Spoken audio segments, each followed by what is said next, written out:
يطيقونه فدية طعام مسكين فمن تطوع خيرا فهو خير له وأن تصوموا خير لكم إن كنتم تعلمون.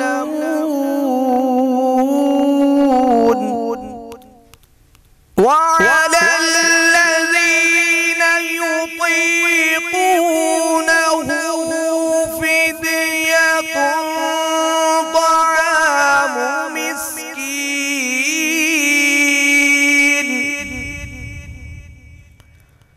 فمن تطوع خيرا فهو خير له وأن تصوموا خير لكم إن كنتم تعلمون. صدق الله العظيم.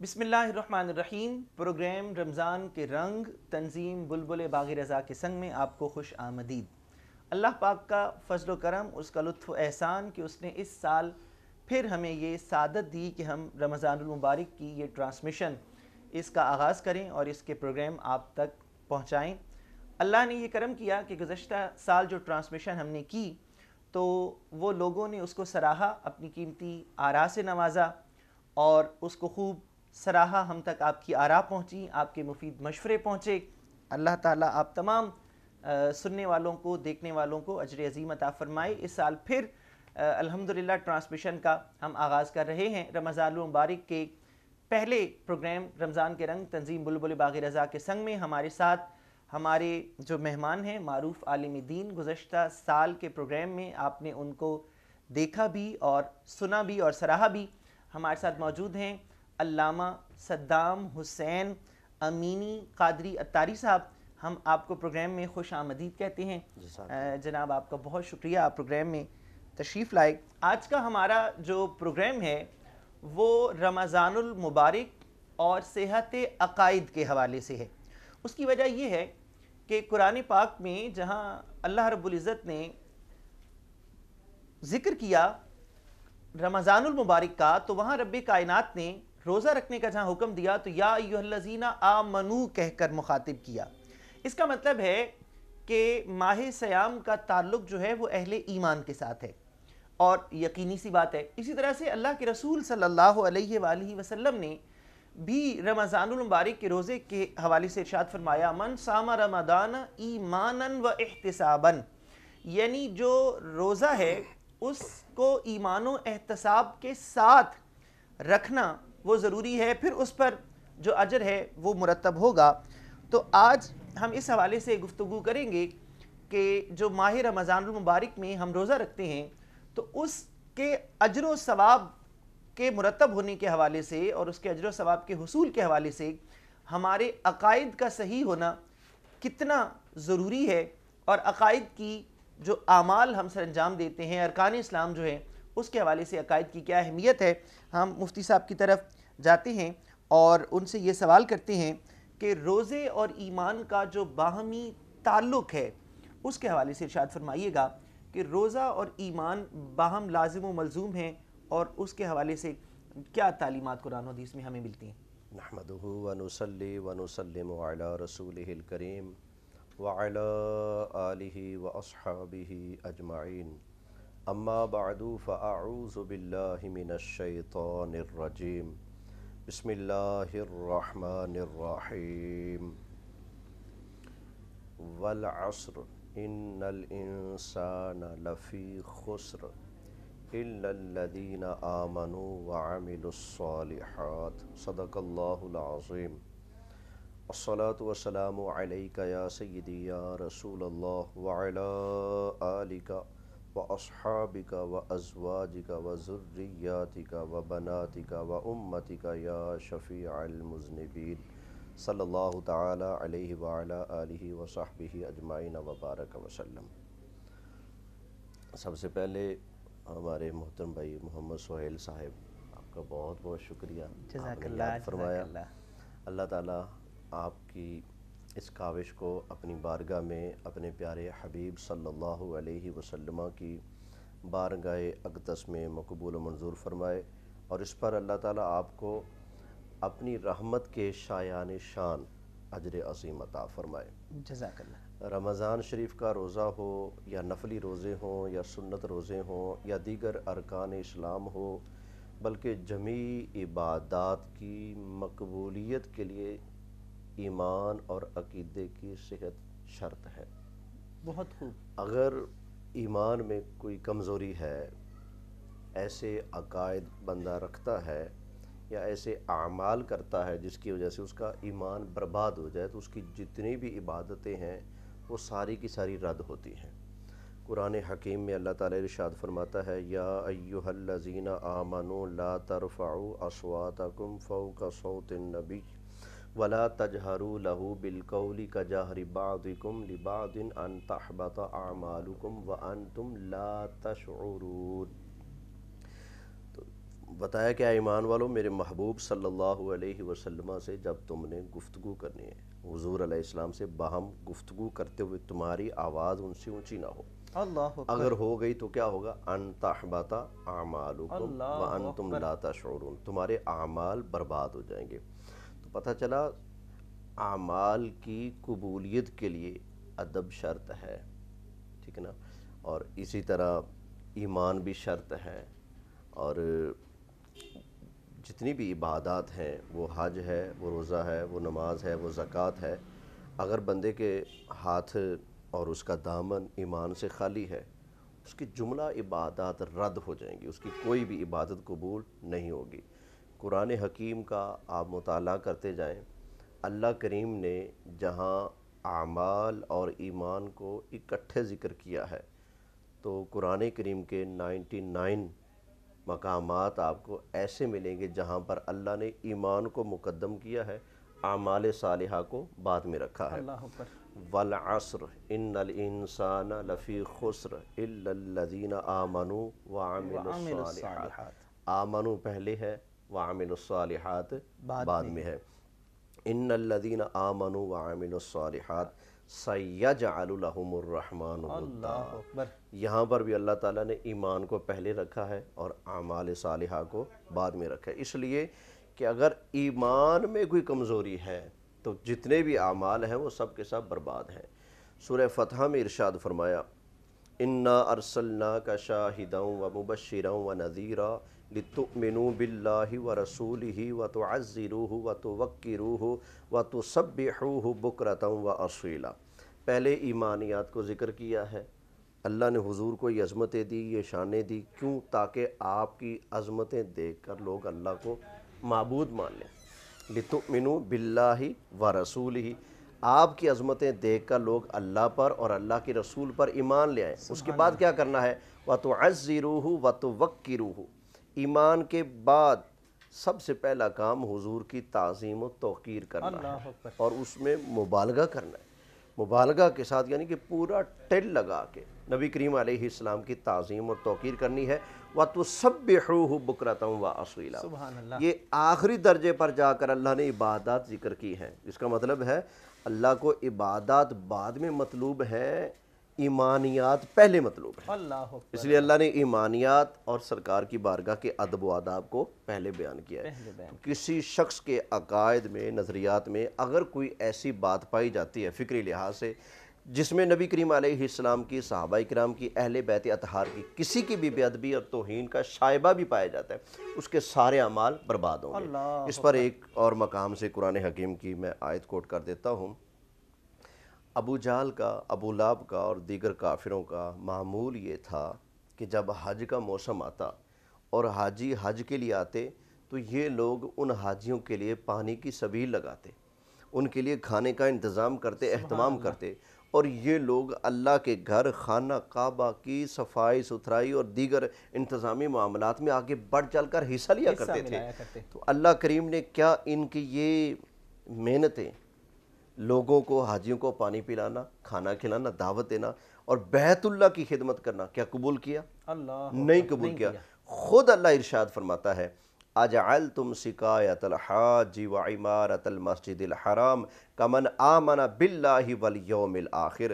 تم لوگوں نے حاجیوں کو کھانا کھلانے اور پانی پلانے کو اور کعبہ کی خدمت کرنے کو اس کے برابر ٹھہرا لیا جو اللہ پر ایمان رکھتا ہے، اللہ کے رسول پر ایمان رکھتا ہے. یعنی کہ یہ بندے کے پاس ایمان نہ ہو اور بندہ خدمت کرتا پھرے، ایمان نہ ہو کعبے کا متولی بن جائے، ایمان نہ ہو اور دعویٰ کرتا پھرے کہ اسی کعبے دے متولی ہیں جی، ساڈا کنٹرول ہے تھے. اچھا علامہ صاحب، یہاں میرے ذہن سے بات گزر نہ جائے، برسبیل تذکرہ جو ہے کہ جو دور حاضر میں اللہ پاک اجر عظیم عطا فرمائے، کسی بھی مسجد کا متولی ہونا اور منتظم ہونا بڑے اجر و ثواب کی بات ہے، لیکن ایک پیغام عالم دین ہونے کے حوالے سے کہ جو مساجد کے متولی حضرات ہیں تو کہیں ان کے ذہنوں میں ہو کہ مسجد کا متولی ہونا ہی جو ہے وہ سب کچھ ہے، تو ان کو اس آیت مبارکہ کو یقیناً ذہن میں رکھنا چاہیے کہ آپ کعبہ کے بھی متولی ہوں اور عقیدہ ٹھیک نہ ہو بالکل تو بخشش اور نجات نہیں ہے. یہ دیکھ اللہ نے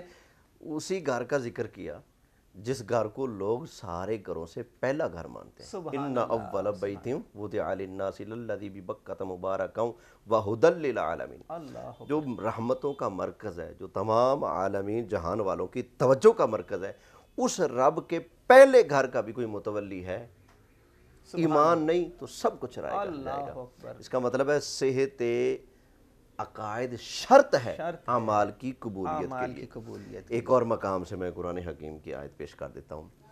آیت الکرسی ختم ہوتی ہے، اس کی متصل بعد اگلی آیتوں میں اللہ کریم ارشاد فرماتا ہے فَمَن يَكْفُرْ بِالطَّاغُوتِ، پس جو طاغوت کا انکار کرے، وَيُؤْمِن بِاللَّهِ، اور اللہ پر ایمان لائے، تو فَقَدِ اسْتَمْسَكَ بِالْعُرْوَةِ الْوُثْقَىٰ، اس بندے نے بڑی مضبوط گرہ کو پکڑ لیا ہے.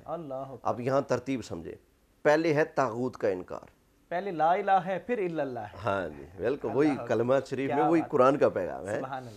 پہلے طاغوت کا انکار ہے، پھر ہے وَيُؤْمِن بِاللَّهِ، پھر اللہ پر ایمان لانا. اس لیے کہ ایمان بندہ قبول کرے اور ساتھ کفر کا، شرک والا، گمراہیوں والا اگر مادہ بندے کے دل میں، ذہن و دماغ میں موجود ہو اور بندہ ساتھ ایمانیات کا بھی قائل ہو، فائدہ نہیں ہوگا. عام طور پر سمجھنے کے لیے بات کر لیتے ہیں ہم کہ دیکھیں دودھ ہے، اس کو برتن میں ڈالنا ہے نا، تو پہلے برتن کو دھونا ضروری ہے. سبحان اللہ. اگر اس کے اندر کوئی نجاست یا گند پڑا ہو اور اوپر دودھ ڈالیں گے تو نتیجہ کیا نکلے گا؟ دودھ کسی کام کا نہیں رہے گا. اسی طرح اگر دل و دماغ میں بد مذہبیت کا کوئی گند موجود ہے اور بندہ عبادتوں کے ٹرک اکٹھے کر لے تو وہ بھی ایسے ہے جیسے دودھ کسی کام کا نہیں رہے گا، کیونکہ گند موجود ہے. اسی طرح نمازیں، عبادت، روزے کسی کام کے نہیں رہیں گے اگر اندر کچھ ایسا موجود ہے. اب آتے ہیں روزے والی آیت پر.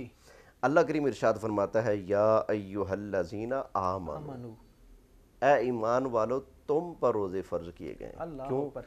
اللہ کو پتہ ہے کہ بے ایمان روزے رکھے گا تو فائدہ ملنا ہی نہیں، اس لیے روزیاں دے نیڑے بعد چڑھنا، پہلے اپنے عقیدے اور ایمان کا قبلہ سیدھا کرنا. پہلے اس کا قبلہ اللہ نے پہلے اس کا ذکر کیا. بلکہ علامہ صاحب وہ جہاں اللہ پاک نے نیکی کا تعارف فرمایا تو وہاں بھی یہی فرمایا کہ وَلَٰكِنَّ الْبِرَّ مَنْ آمَنَ بِاللَّهِ، کہ اصل نیکی تو یہ ہے کہ اللہ پر ایمان لایا جائے. تو یہ بڑی خوبصورت بات ہمیں پتہ چلی کہ عقیدہ جو ہے وہ اس کو یوں سمجھ لیں کہ عقیدہ بیج ہے اور عمل جو ہے وہ اس سے اگنے والا پودا ہے. عقیدہ یوں سمجھ لیں کہ کسی عمارت کی بنیاد ہے اور پھر اس پر پوری عمارت قائم ہوگی. تو اگر عقیدہ درست نہیں ہوگا توحید کا، رسالت کا، اور جو ضروریات دین ہیں اور جو عقائد ہمیں جن پر عمل پیرا ہونا، جن کے بارے میں ہمارا رویہ، نظریہ درست ہونا ضروری ہے، تو جب تک وہ درست نہیں ہوگا ہمارے اعمال بھی اللہ کی بارگاہ میں قبول نہیں ہوں گے.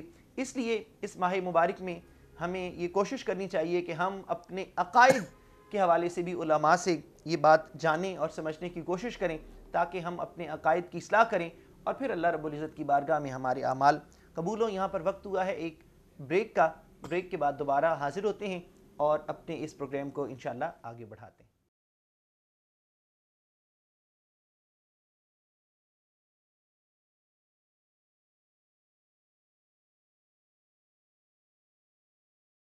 بلبل باغی رضا کے سنگ میں ایک مرتبہ پھر خوش آمدید.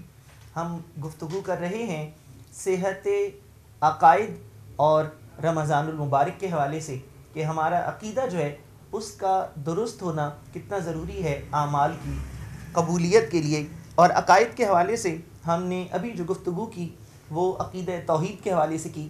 اب ہم اس حوالے سے بات کرتے ہیں کہ جو عقیدہ رسالت ہے اور رسول اللہ صلی اللہ علیہ وآلہ وسلم سے جو ہمارا تعلق ہے، وابستگی ہے، اس کا جو صحت اعمال ہے اس کے ساتھ کیا تعلق ہے، اور حب رسول جو ہے وہ، اور اسی طرح سے جو ایمان ہے اس کے لیے رسول اللہ کے ساتھ جو تعلق ہے وہ وابستہ ہونا اور اس کی جو نسبت ہے وہ ہونا کس قدر ضروری ہے.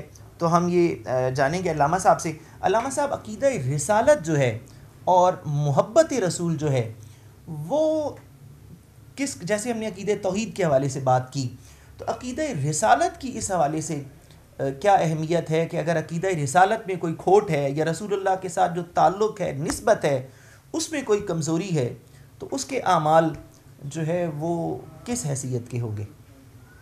بسم اللہ الرحمن الرحیم۔ رسول اللہ صلی اللہ علیہ وآلہ وسلم کی بارگاہ اقدس کے جو ادب و آداب ہیں، جو پروٹوکول ہیں، ان کی رعایت کرنا ہر مسلمان کے اوپر ہر آن ہر گھڑی فرض ہے۔ اس میں ذرہ برابر بھی کمی کوتاہی کرنے کی گنجائش نہیں ہے، حتیٰ کہ معاملہ دین کا ہو یا دنیا داری کا ہو، ہر معاملے میں رسول اللہ صلی اللہ علیہ وآلہ وسلم کی جو مبارک تعلیمات ہیں اور حضور کے جو مبارک اور روشن فیصلے ہیں ان کو سبحان اللہ کرنا ہمارے اوپر فرض ہے، واجب ہے، کیا بات ہے، سبحان اللہ، کیا نہیں ہے۔ قرآن مجید برہان رشید میں اللہ تعالیٰ ارشاد فرماتا ہے فلا وربک لا یؤمنون حتی یحکموک فیما شجر بینہم ثم لا یجدوا فی انفسہم حرجا مما قضیت ویسلموا تسلیما۔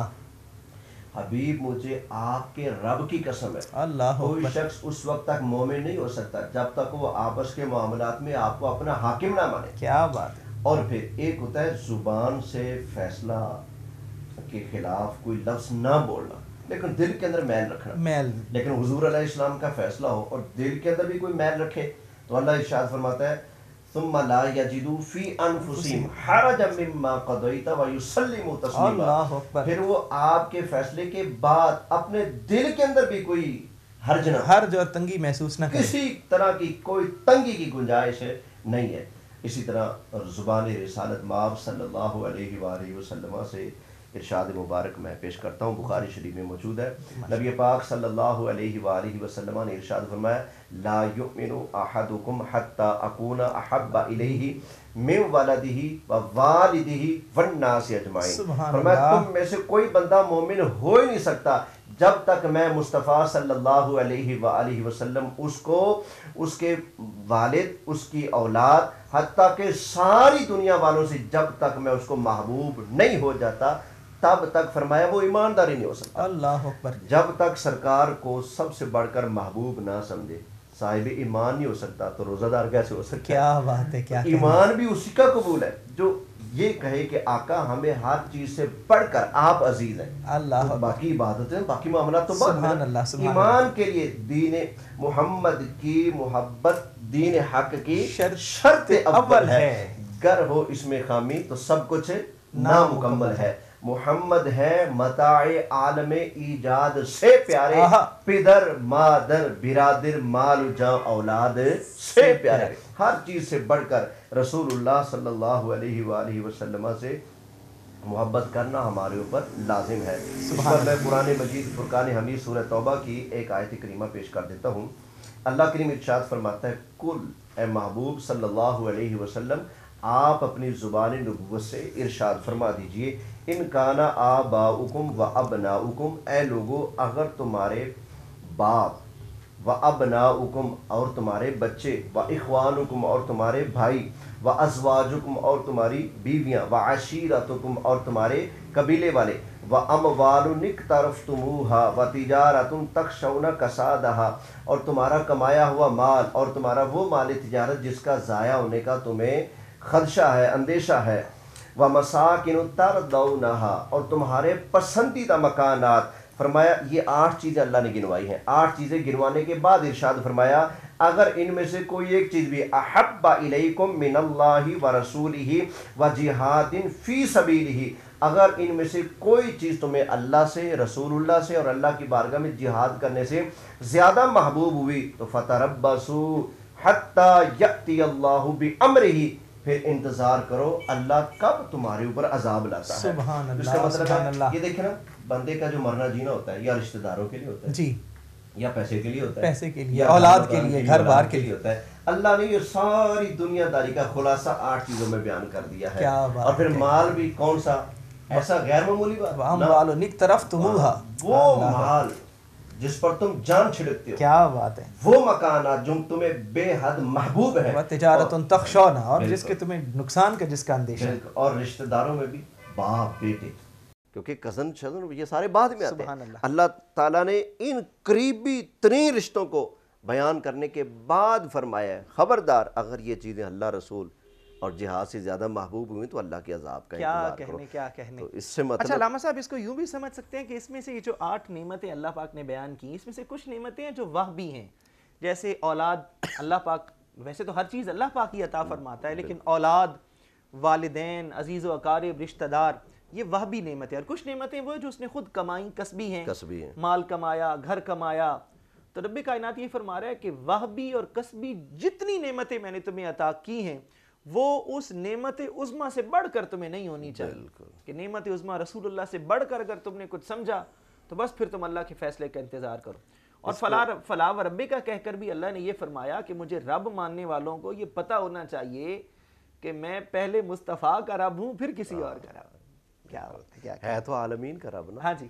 لیکن اتنے ناز سے وہ محبوب سے بات کرتا ہے. اللہ اکبر. علم تر کیف فعل ربک وَإِذْ قَالَ رَبُّكَ لِلْمَلَائِكَةِ اسْجُدُوا. اور یہاں فَلَا وَرَبِّكَ، رب بھی یہ بتانا چاہ رہا ہے یہاں پر ہوں سب کا رب، لیکن اس میں ماجے پھیکے نتھو بلو سارے آ جاتے ہیں نا. مجھے ان کا رب ہونے پر ناز نہیں، مجھے ناز ہے مصطفیٰ کا رب. سبحان اللہ. فَلَا وَرَبِّكَ، فَلَا وَرَبِّكَ. کیا کہنے بہت خوبصورت بات. اچھا نعمتیں کسبی ہوں وہبی ہوں ساری مصطفیٰ پر قربان. سبحان اللہ. اور انہی کی توسط سے، ان کے وسیلے سے یہ نعمتیں ہمیں مجھے کوئی بندہ ایک نعمت ایسی بتا دے یا ایک ایسا ناتا رشتہ بتا دے جس کے بارے میں وہ بندہ سینہ تان کر یہ کہہ سکے کہ اس پر میں رسول اللہ کو قربان کروں. اللہ اکبر، اللہ اکبر. کیا کہنے. کوئی ناتا ایسا نہیں جس پر رسول اللہ کو قربان کیا جا سکے. ہر چیز رسول اللہ پر قربان. رسول اللہ پر قربان. یہاں حضرت عمر والی روایت، اللہ اکبر، بارگاہ رسالت میں حاضر ہوئے، عرض کی یا رسول اللہ میں آپ سے بہت پیار کرتا ہوں. کیا بات ہے. یہ جو میرے کندھوں کے درمیان جو میری جان ہے نا، اس کے علاوہ باقی ساری چیزوں سے بڑھ کر میں آپ سے محبت کرتا ہوں. فرمایا عمر تو ابھی پورا ایمان والا نہیں ہوا، ابھی پورا مسلمان نہیں ہوا. عرض کی آقا میں اپنی جان سے بھی بڑھ کر آپ سے محبت کرتا ہوں. سرکار نے فرمایا آن. فرمایا عمر ہاں اب تم پورے مومن ہو. کیا بات ہے. کیا کہنے. سبحان. سر ہے وہ سر اور دل ہے وہ دل جو تیری یاد سے معمور رہا، سر ہے وہ سر جو تیرے قدموں پہ قربان گیا. جی کیا کہنے. عقیدہ رسالت اور رسالت مآب سے جو وابستگی ہے اور گہرا تعلق ہے وہ کس قدر ضروری ہے، جو صحت اعمال ہے اور اعمال کی قبولیت کے لیے کہ ہم نے جانا. پروگرام میں اس وقت ہوا ہے ایک بریک کا. ہمارے ساتھ رہیے گا، بریک کے بعد حاضر ہوتے ہیں انشاءاللہ.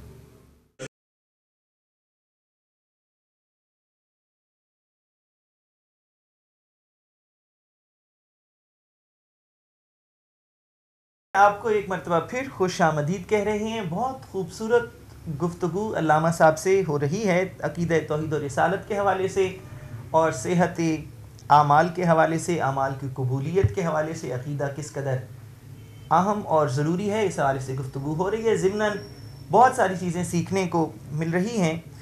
اس وقت پروگرام میں ہم ایک اور سوال شامل کر رہے ہیں علامہ صاحب سے، اور وہ یہ کہ روزہ جب ہم رکھتے ہیں تو روزے کی جو فرضیت ہے وہ تو یقیناً قرآن نے متعین کی، لیکن روزے میں ظاہر ہے کچھ اعمال اور کچھ افعال ایسے ہیں جو روزے کے آداب ہیں کہ اگر ان کو ملحوظ نہ رکھا جائے تو اس صورت میں بھی جیسے ہم نے عقائد کا ذکر کیا تو ایسے ہی جو روزہ کے آداب ہیں ان کو بھی ملحوظ رکھنا ضروری ہوتا ہے. تو ہم یہ جاننے کی کوشش کریں گے کہ وہ کون سے آداب ہیں جن کو حالت روزہ میں کسی روزہ دار کو ملحوظ رکھنا چاہیے کہ اگر وہ ان کو ملحوظ نہیں رکھتا تو پھر جو روزہ جو ہے اس پر وہ فرق آتا ہے، اور وہ جیسے بے روح نمازیں ہوتی ہیں ایسے ہی بے اثر روزے بھی ہوتے ہیں کہ پھر ان کو بھوک پیاس کے علاوہ کچھ ہاتھ نہیں آتا.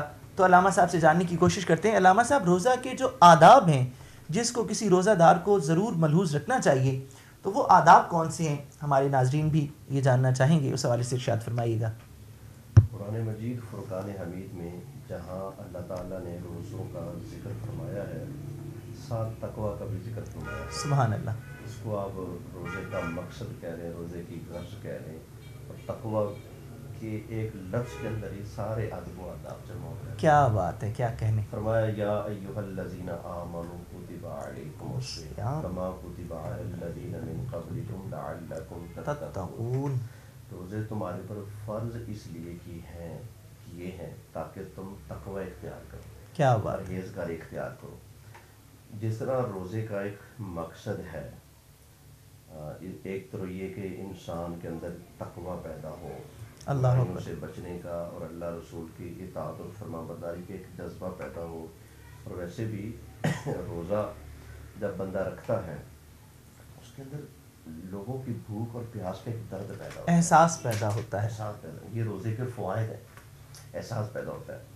تو روزے کا مقصد ہے تقوی. اب تقوی کیا ہے؟ حضرت عبداللہ بن عمر رضی اللہ تعالیٰ عنہ آپ سے پوچھا گیا کہ حضور یہ ارشاد فرمایا تقوی کسے کہتے ہیں؟ تو آپ نے ارشاد فرمایا یہ بتاؤ جب تم ایسے علاقے سے گزرو، ایسے میدان سے گزرو جہاں جھاڑیاں ہیں، کچھ کانٹے وغیرہ ہیں، تو کس طرح سے چلو گے؟ تو اس نے کہا جی میں ایسے علاقے سے جہاں کانٹے ہوں، جھاڑیاں وغیرہ ہوں، اپنے کپڑوں کو اچھی طرح سمیٹ کر اور دامن بچا کر اور قدم پھونک پھونک کر رکھوں گا کہ کہیں کانٹے میرے جسم سے، میرے کپڑوں سے چمٹ نہ جائیں. تو آپ نے فرمایا یہی تقوی ہے. اللہ اکبر. دنیا کے اندر بھی ایسے چلو کہ اللہ رسول کی نافرمانی نہ ہو جائے، سنت کی خلاف ورزی نہ ہو جائے، تم سے کوئی بدعت والا کوئی ایسا معاملہ نہ ہو جائے. تو ہمیں تقوی اور پرہیزگاری کا روزے کے ساتھ جو ہے تعلق ہمیشہ قائم رکھنا چاہیے. روزہ صرف بھوکے رہنے کا نام نہیں، خالی پیاسے رہنے کا نام روزہ نہیں. صبح سے لے کر شام تک منہ بند رکھو، یہ روزہ نہیں ہے. یہ اگرچہ روزے کا ایک رکن ہے، لیکن اصل یہ ہے کہ آپ صبح سے لے کر شام تک جہاں کھانے پینے سے بچیں، وہاں روزے کے دیگر لوازمات جو روزے کی خوبصورتی ہے، روزے کا حسن ہے، روزے کو چار چاند لگاتے ہیں اور روزے کو قبولیت کے درجے تک لے جاتے ہیں، وہ تقوی اور پرہیزگاری کے ان کاموں کا لحاظ کرنا ضروری ہے. مثلا میں نے ویسے بھی اپنی آنکھ کو گناہ کے کاموں سے بچانا ہے، لیکن روزے میں تو زیادہ اہتمام کرنا چاہیے، کیونکہ روزہ کہتے ہیں رکنے کو.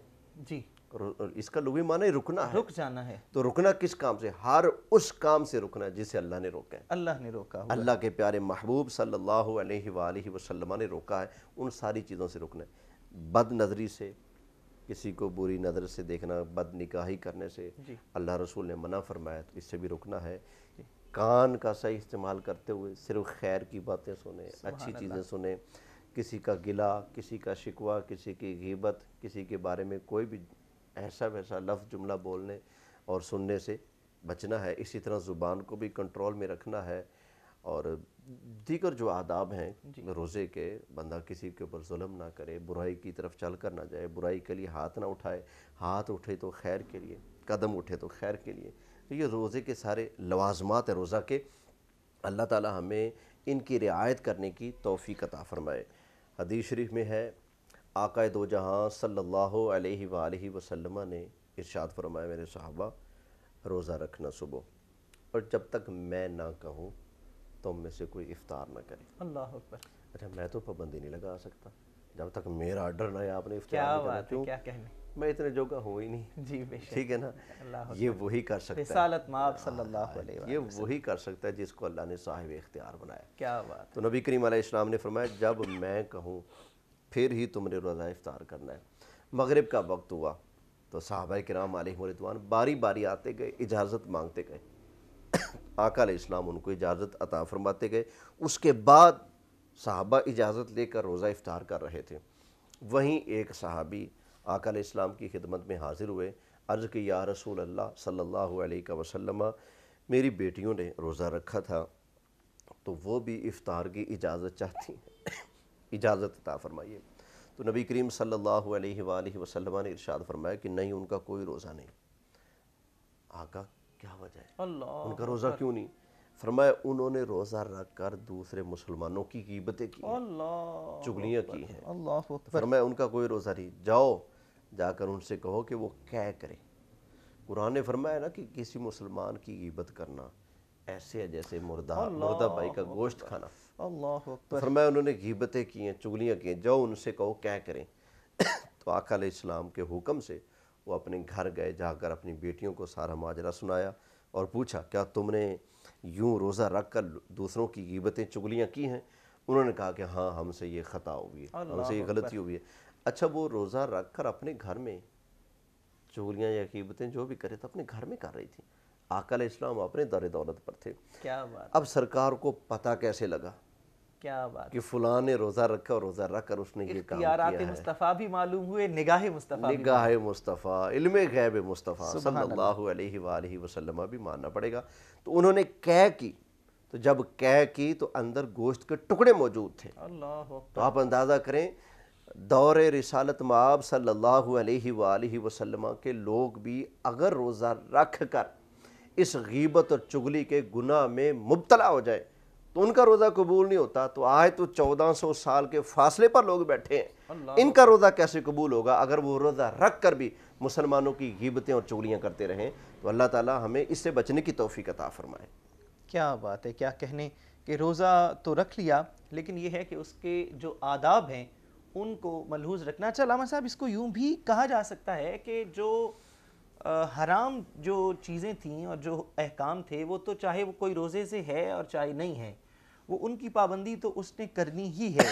یہ یوں سمجھیں کہ اپنے رب سے غایت درجہ محبت کا اظہار ہے کہ وہ اپنے رب سے یہ کہہ رہا ہے کہ جو آپ نے میرے اوپر چیزیں حرام کی وہ تو حرام ہیں، میں اس کا پابند ہوں، لیکن اے میرے رب مجھے آپ سے اتنی محبت ہے کہ میں آپ کی محبت میں حلال چیزیں بھی چھوڑ سکتا ہوں، کہ کھانا اس کے لیے حلال تھا، پینا اس کے لیے حلال تھا۔ اسی طرح سے جو شادی شدہ حضرات ہیں، جو عمل زوجیت ہے وہ ان کے لیے حلال تھا، لیکن حالت روزہ میں ان کو کھانے سے، پینے سے، حقوق زوجیت سے روک دیا گیا۔ تو گویا یہ اظہار ہو رہا ہے کہ حرام تو کجا، اللہ کی محبت میں تو اگر وہ حلال سے روک دے تو ہم اس کے لیے بھی تیار ہیں۔ کیا بات ہے، کیا کہنے۔ تو یہ روزے کے آداب کے حوالے سے ہم نے جانا کہ روزے کی حالت میں اس کے جو آداب ہیں ان کا خیال رکھنا، ان کا لحاظ رکھنا ضروری ہے، اور اگر اس کا خیال نہیں رکھیں گے تو بھی ظاہر ہے جو روزہ ہے اس کی قبولیت پر فرق آئے گا۔ اور ہمیں یہ چاہیے اور ہمیں یہ کوشش کرنی چاہیے کہ ہم جب روزہ رکھیں تو اس کا جو مقصد ہے تقویٰ، پرہیزگاری، جیسے علامہ صاحب نے بیان کیا، اس کو ملحوظ رکھیں، اس کا خیال رکھیں، اور روزے کے آداب کا بھی خیال رکھیں۔ اللہ تعالیٰ مجھے اور آپ کو روزے کے آداب کا خیال رکھنے والا بنائے۔ پروگرام میں اس وقت ہوا ایک بریک کا، بریک کے بعد دوبارہ حاضر ہوتے ہیں، ہمارے ساتھ رہیے گا۔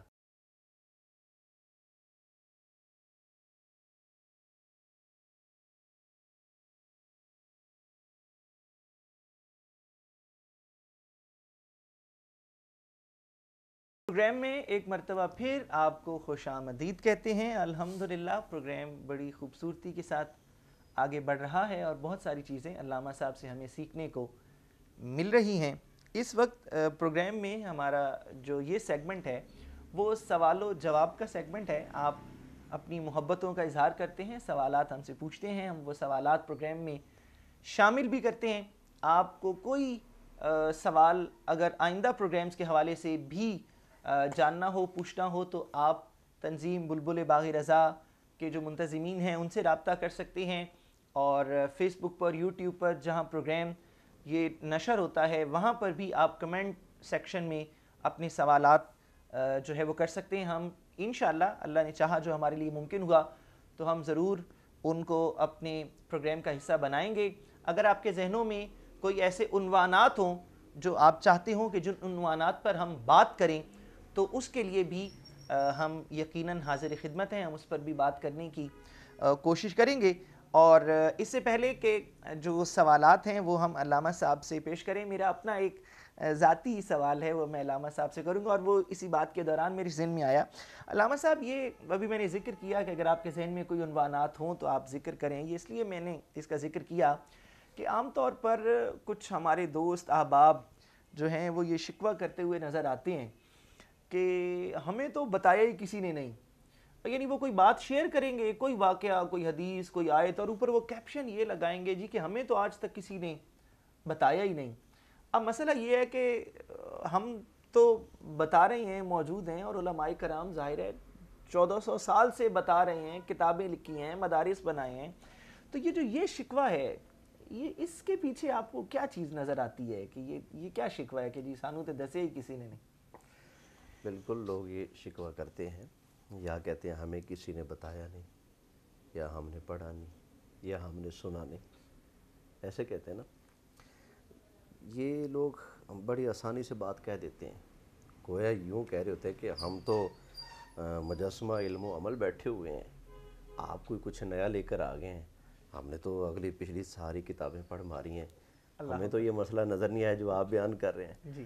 حالانکہ یہ لوگ پتہ کہ وہ ہوتے ہیں جن کو نہ کبھی کسی درس قرآن میں بیٹھنے کی سعادت ملی، اللہ اکبر، نہ کسی محفل کی وہ رونق بنتے ہیں، جمعہ میں بھی وہ سب سے اینڈ میں آتے ہیں. ٹھیک ہے جی، یہ ان کی کیفیات ہوتی ہیں. اور جب ان کے سامنے دین کا کوئی مسئلہ جو ان کے اپنے مزاج شریف اور طبیعت اور ذوق سے میچ نہ کرتا، پھر کہتے ہیں جی اسی تک سنے ہی نہیں، ہمیں کسی نے بتایا ہی نہیں. اچھا جب ہم بالکل نارمل باتیں کریں، اصلاح کی باتیں کریں، عمل کی باتیں کریں، پھر کہتے ہیں یہ مولوی سچیاں گلاں دس دینی.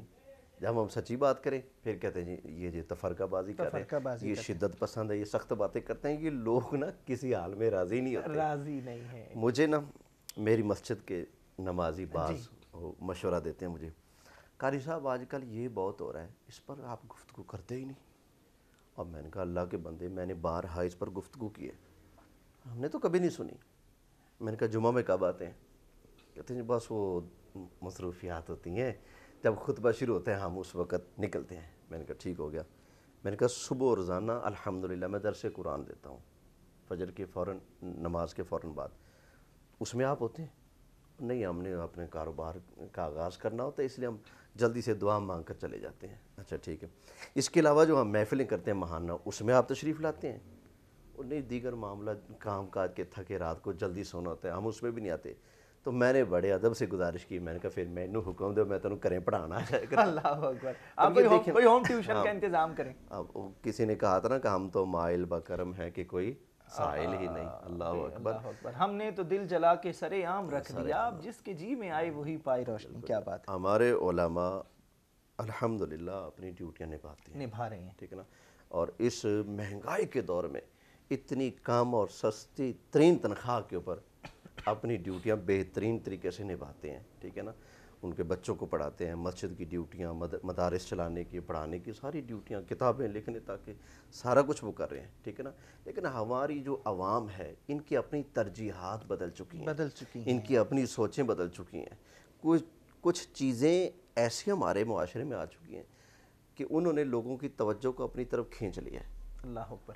اب لوگوں کے پاس پہلے کچھ ٹائم اگر بچہ کچھ ہوتا نا تو کیا کرتے تھے، کوئی کتاب اٹھا لیتے، کتاب اٹھا لی، اور نہیں تو جس کا قرآن ہوتی اس کا شغف نہیں تھا وہ کوئی نہ کوئی کہانی پڑھتا.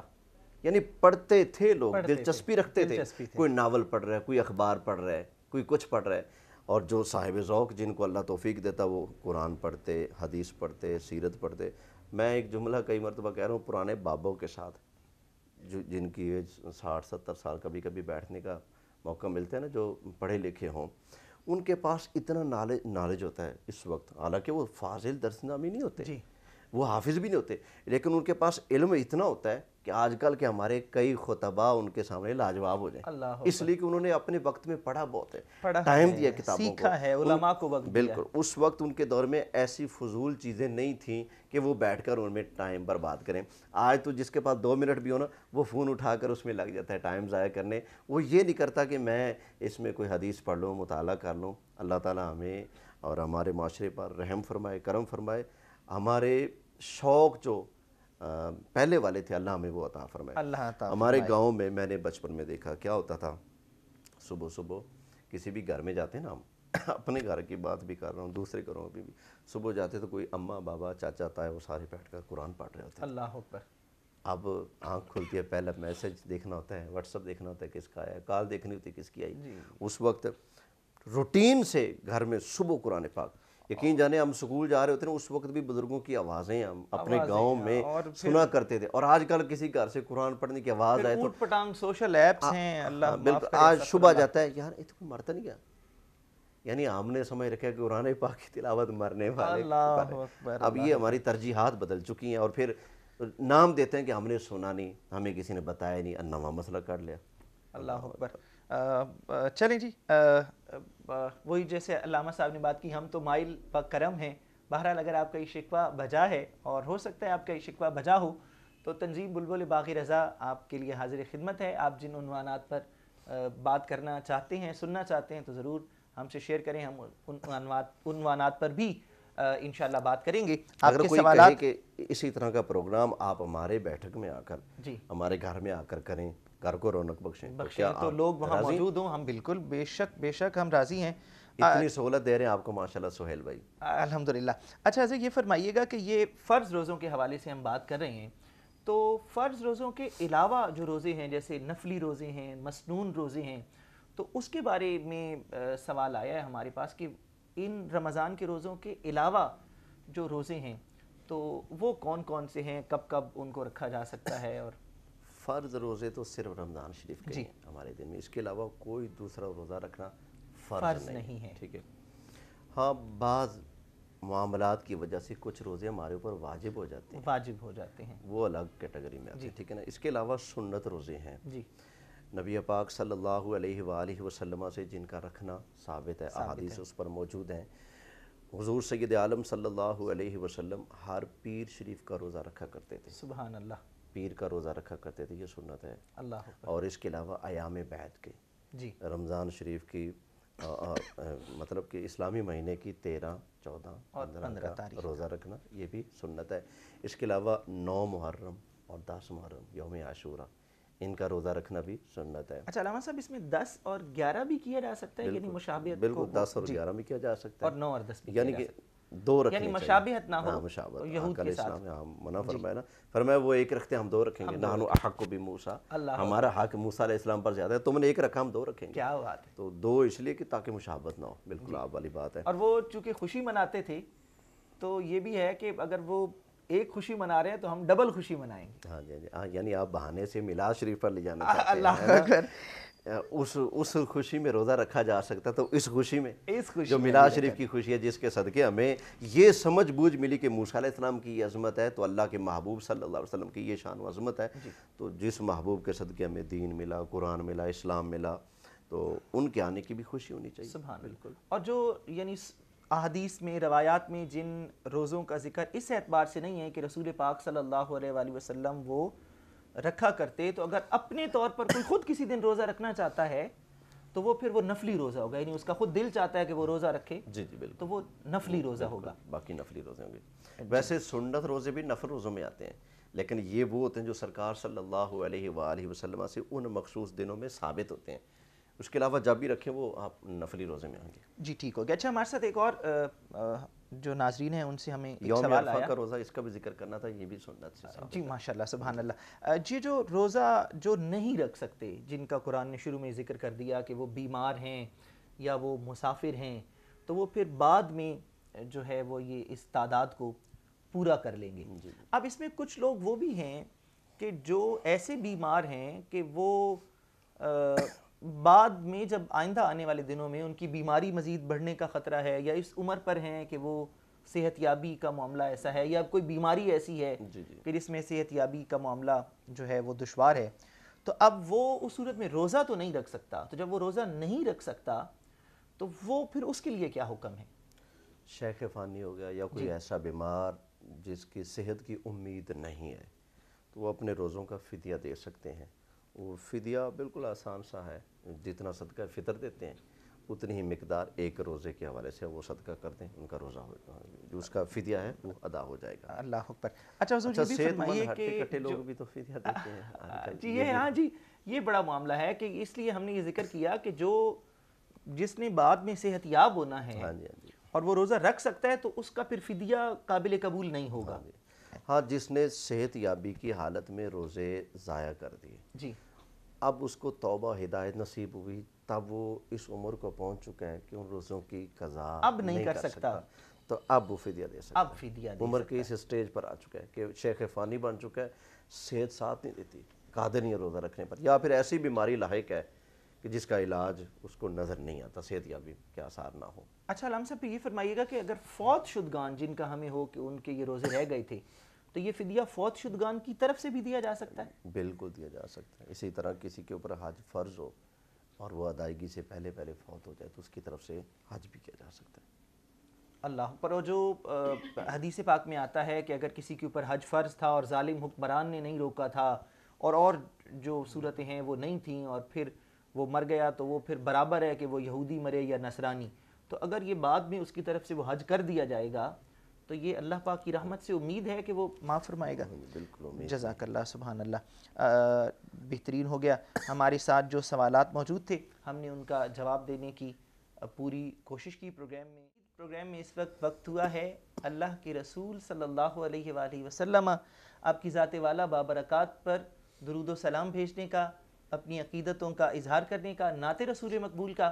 ہمارے ساتھ موجود ہیں حافظ عزیر قادری صاحب، ہم ان سے التماس کریں گے کہ وہ بارگاہ سرور کونین میں اپنی محبتوں اور عقیدتوں کا اظہار کریں، اور نعت رسول مقبول پروگرام کا یہ آخری سیگمنٹ ہوتا ہے۔ اس کے بعد ہم آپ سے اجازت چاہیں گے، اپنی جو آراء ہیں وہ ہم سے شیئر کرتے رہیں، اور آپ کی محبتوں کا جو ہے وہ بہت شکریہ، ہم آپ کی محبتوں کے منتظر بھی رہیں گے۔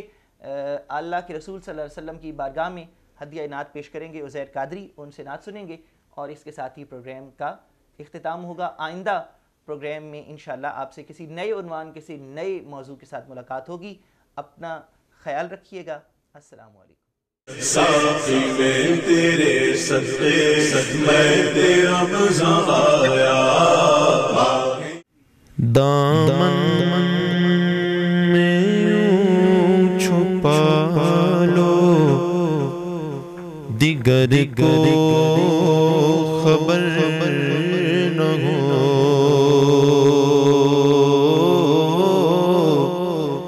حور و ملک کو، جن و بشر کو خبر نہ ہو، اور جنت میں ایسے پہنچوں سقر کو خبر نہ ہو، پل سے اتارا راگا گزر کو خبر نہ ہو، جبریل پر بچھائے تو پر کو خبر نہ ہو، جبریل پر بچھائے تو پر کو خبر نہ ہو،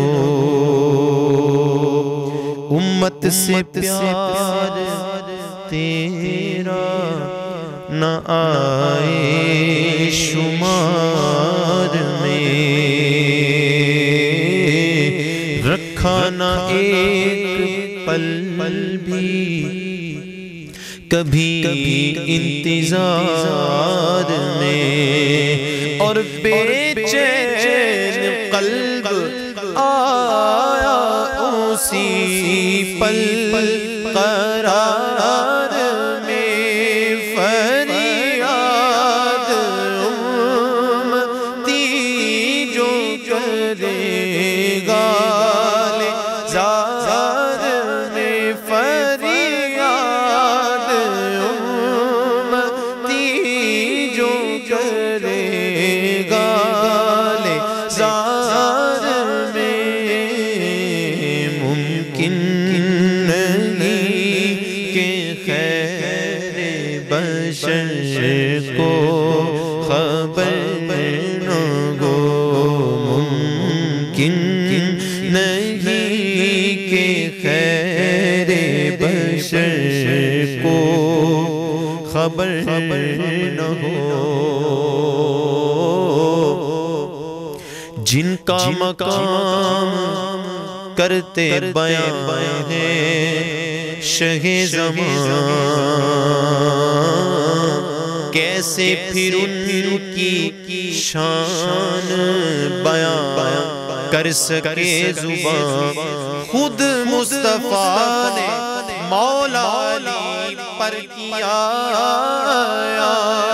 فرماتے ہیں، یہ دونوں گئے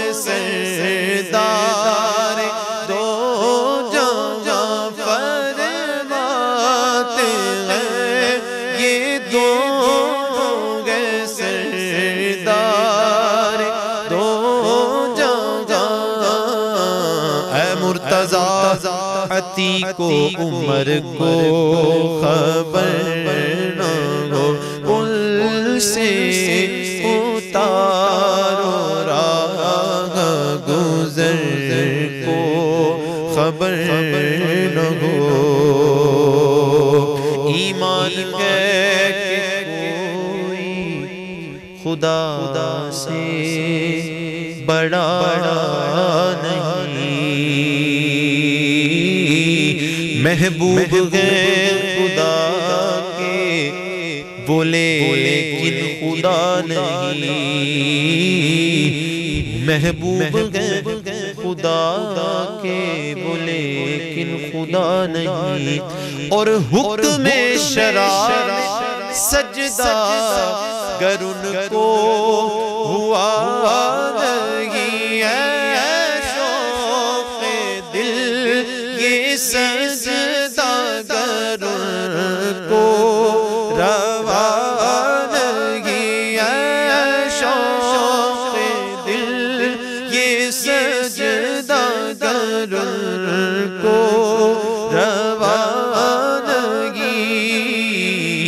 اچھا وہ سجدہ کیجے کہ سر کو خبر نہ ہو، اچھا وہ سجدہ کیجے کہ سر کو خبر نہ ہو۔ احباب عبید جان چھڑکتے ہیں جو یہاں،